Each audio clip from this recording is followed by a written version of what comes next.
really time for some self-reflection and personal responsibility. Personal responsibility. That is a sharpening the sword tool. Take that time to slow down, get those brake lights coming on. That's real bright inside of you, and let that light shine, and then consider some of the things that you could have said or could have done to actually. I was thinking of dissipate, but I was thinking dissipate works in this context. Dissipate works. I mean, and the thing you have to be careful of is thinking I'm always the one that takes down. I gotta take down. You know, all of the words that we use is like we're being pushed over or walked on or whatever.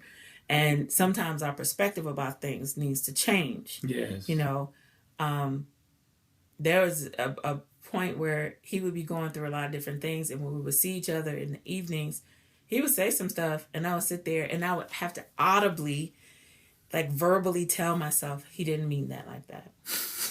And he used to laugh. Why are you talking to yourself? I did. I said, and I would look at him and say, you didn't mean it. I would look at him and say, you didn't mean it. And walk off. Because I was like, girl, you gonna get your life together. She was on. You're not gonna pop off just because this man walked in here and I got these 4 kids. I was homeschooling at the time, breastfeeding one, potty training the other, and the other 2 doing stuff. And he come in here and he say something ridiculous.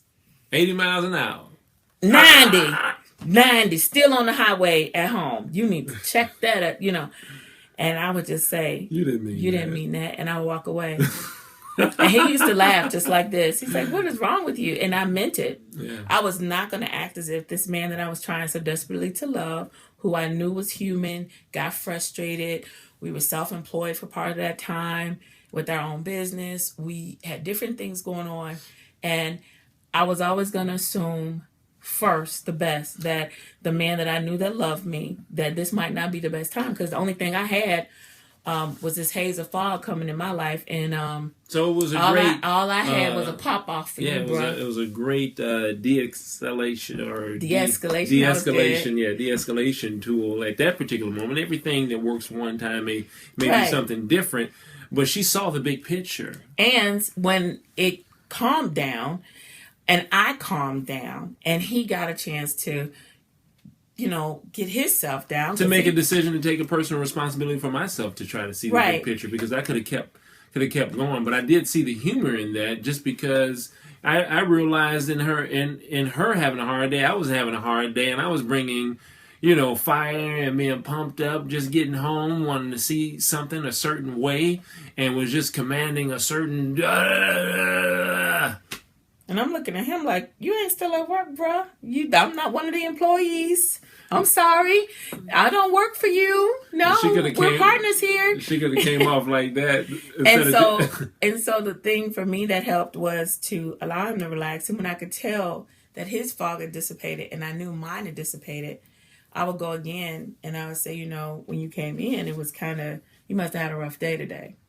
It's like, yeah, man, all the way to the end, and so-and-so did this, and so-and-so did that. And that's when we talked. So that's what we mean. We're not saying brush over something. Right. And if anybody's brushing over anything, like for me, I'm the one that had been known for holding the fog a bit. I could hold some fog. It could be foggy for days. She can hold nights. The fog? No, I could. You didn't hear me. I'm better now. You are. I said you could hold the fog.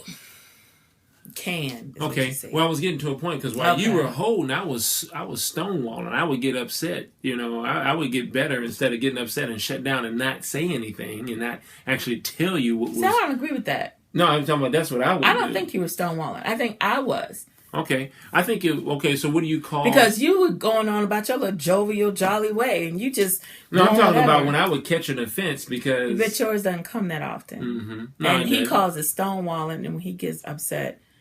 And I shut down. Excuse me. I'm describing this. Mm-hmm. It's like a frost. A cold... Ice stone. Cold breeze. And it doesn't happen often because he brushes everything off. I mean, and even when I'm upset, he doesn't get upset because I'm upset. He's like, dude, when are we going to talk about this? That's why I said that you're not the one who's stonewalling. I don't call what you do stonewalling. Mm-hmm. I call what you doing ridiculous. Just... Ridiculous. Anyway... Did I say that? Darn it! Those words just keep. We got to talk about the other lesson soon, You right? You didn't need that. I didn't. She didn't mean that. You see, I'm still smiling. She didn't mean that. Okay, so anyway, just in this is what we want to say. Because, I'll finish what I was saying. What I was saying was, my husband is one that likes to dissipate stuff. He doesn't like a lot of foolishness, and neither do I. But I tend to like to process things, and so for him, when it would be time for, to talk about something or anything like that, I needed time, and I wasn't always fair about the amount of time that I needed. And I didn't tell him when he could come back and try to talk to me or anything. I was just like, I don't want to talk right now. I don't want to talk right now. I still don't want to talk. And so we started having to do things like he would say, Drea, when can I expect to be able to talk to you about this? Exactly. And I had to let him know, because it wasn't fair that I could control everything by just being endlessly and uncontrollably whatever. It wasn't even like, I gave you the silent treatment. It was literally, I'll let you know when I want to talk to you. And it wasn't fair to our relationship that we're trying to build to just hold that out and be like, Yeah, no more than it wasn't fair for me to try to make you speak about it right now. Right then, I want us to. Why you get to control? I want to talk about it right now. Exactly. Let's get to the bottom of this right now. I went there, but I realized that it was just as important for her to have the opportunity to actually think about and consider. Let her thoughts be able to. Because I didn't want to hurt him. To dissipate this fog. And the only thing he was going to get was going to be very sharp. And he didn't understand that even if he could take that I wasn't at my best self, and I didn't want to give him that. I didn't want to hurt him with my words. So as we close out, we want you to remember that emotions are not always expressed outwardly. Crying, yelling, etc. Internal emotions, the silent treatment, stonewalling, as we said, it can also affect communication negatively. So one of the things with us is I was always more expressive outwardly, which is why I started slowing down, and he was always not. And so it's like we kind of switched roles, and I would just say exactly what I thought right then.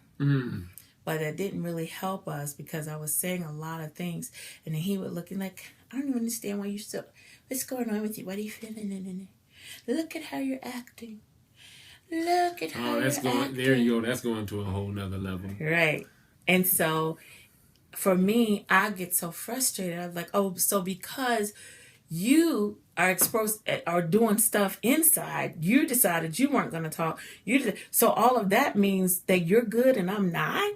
So just keep that in mind. Take personal responsibility. If you are shut down, whether you are a person that tends to verbally express yourself or whether you shut down, if you are emotional, you are emotional. So take that for what it is. It's still throwing shade. It's still throwing phone. You're still doing the same thing. And the last thing is I want you to think about this and how you get to kind of moderate how you control certain things. When I think positive thoughts about my partner. Very good. Then I feel and I do. Nice. Okay? Nice. When I think negative thoughts about my partner. Very nice. Then I feel and I do. And all those thoughts, yes, there are people that have concerns and things they deal with, but our thought life, our mind is so precious. We can control how much we're going to allow things to control our lives. Yes. And we have to know how important it is that we take personal responsibility over what we're allowing ourselves to hear about our partners. Yes. What we're choosing to do and how we're choosing to treat them, and what are we playing in our mind. Yes. He's such a punk. He never stands up and does anything. Voices. You gotta watch out for those. What kind of stuff can men hear about their partners? Here we go again. Nag. See, if that's what's playing in your mind, then that's what you're recording. And so you're recording that over and over and over. You're thinking this. It's causing you to feel a certain way. And so you're acting a certain way. Right. And you get to control that. So Yeah. Yeah. Realize that, yeah, we are good. I like to just add on real quickly. Okay. Is that we're human first. So Yeah. we're susceptible to those particular thoughts. Yeah.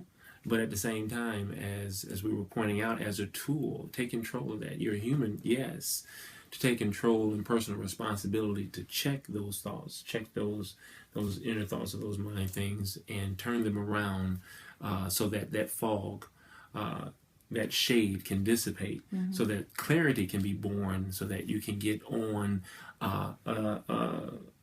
a talking path where you can actually talk and make clear again that vision that you guys had established. I agree. All right. See ya.